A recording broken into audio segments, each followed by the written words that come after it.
One of the Chiefs safeties has to take a big step forward for his future and for the Chiefs. Right now, let's break it down.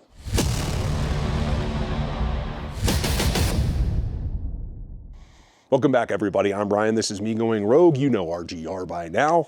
And this is summertime. This is From the Deck, the series that I'm doing on individual players and what I think that they need to do in their positions, their situations, for not just this season, but their future as well.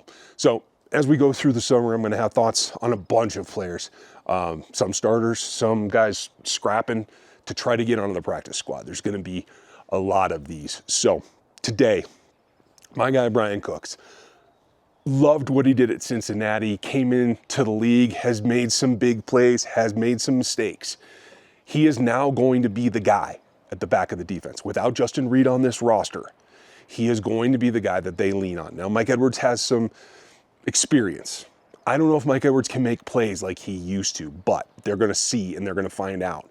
And so it's going to be a rotation. It's going to be a number of guys that come in, but it's up to Bryan Cooks to set this secondary so that it's good.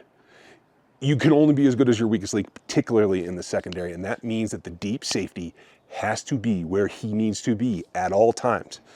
He's got to work on a couple of things. He's got to trust himself when he makes his reads so that he can actually get off on the ball, because there's a little bit of lag or hesitation at times that we saw in film last year where maybe he wasn't 100% certain. So that slows you down. He's got to make sure that his tackling is superb. He's had some spurts where he's made some great hits. He's had a couple where he's missed some tackles. That cannot happen in 2025 if you are going to be the guy that's going to be leading the safety group, the last row of defense. And that's what they need from him. Now, he's a guy that is perfectly capable of all of this. I'm not concerned about it, but he's got to step up and do it. He's going to have help, obviously. We'll talk about some of the other guys that have some potential to help him fill in. This is a hole left by Justin Reid. We shouldn't underestimate that. He's got to make sure that he becomes the guy by making sure that he's always in the right place, that he's always communicating the correct thing so that everybody knows what's going on around him. And here's the thing. This is not just a passion for me or my focus this year. It is also for the team. They have got to take the ball away in the secondary more effectively than they have. And that's got to come from Bryan Cook as well. Now, Trent McDuffie started to get his hands on a lot of passes last year, and he's starting to get to that point where he can take it away. Rookie Noel Williams is going to help some of that as well. Mike Edwards has made some plays in the past, and so is Chamari Connor, another guy that'll rotate in at safety. But along with Jaden Hicks, it's got to be Bryan Cook. And Brian's got the capability. He just has to put it all together and let it rip. This is going back to Patrick Mahomes' rookie season, when finally it had to come out, and Andy Reid was just like, you know what, just go ahead, just let it loose, let it rip, go for it. And that's what Brian's got to do as well.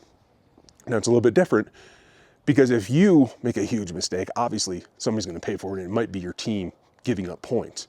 But you got to trust in your teammates. And I do think he has that. And I do think he has the acumen to know what's going on. He knows Steve's scheme at this point, but he also knows a lot of what's going to come at him. The fact that they're playing teams that they've played in the past, like the Eagles and the Bills, and the bigger games this season are against teams he has experience against, I think that helps him, but it shouldn't lock him down. It shouldn't be too forced into what he's seen before. There are other teams that he hasn't seen yet that I think are going to pose a little bit more of a challenge, and it is going to be the Commanders and some of the teams that want to go deep a little bit more often. Now, the other tricky part is he's great in the box and he's comfortable there. He's got to be more disciplined in his eyes in the back, because I think the entire AFC West, and particularly the Los Angeles Chargers, are going to run a ton, and I mean a metric ton, of play action at him, because they just want to get him off base, make him hesitate, or make him take a false step one direction that they can get past. They're going to run the hell out of the ball at the Chiefs all season long. And it's all setting up, particularly for the Chargers, I think, to hit that play action and go at him. So you got a lot to do, Brian. Get ready. I have faith in him, and I hope that you guys too. Let me know what you think down below. Give me your comments. And I appreciate you guys hanging in here. It's a little bit chilly all of a sudden here out on the deck, but we're going to have some fun. And I'm going to be roaming the country this summer, so you'll see me from a bunch of places. Make sure you're subscribed and that you hit the notification button so that you know when something comes up. If you like this one, hit the thumbs up, join the memberships. You can get in the Discord and get the discounts on the gear and everything else. So I appreciate you guys hanging in. Have a good one, and I'll catch you next time. Thanks for watching this video from the team at RGR Football. Click these videos to see more and subscribe to RGR Football.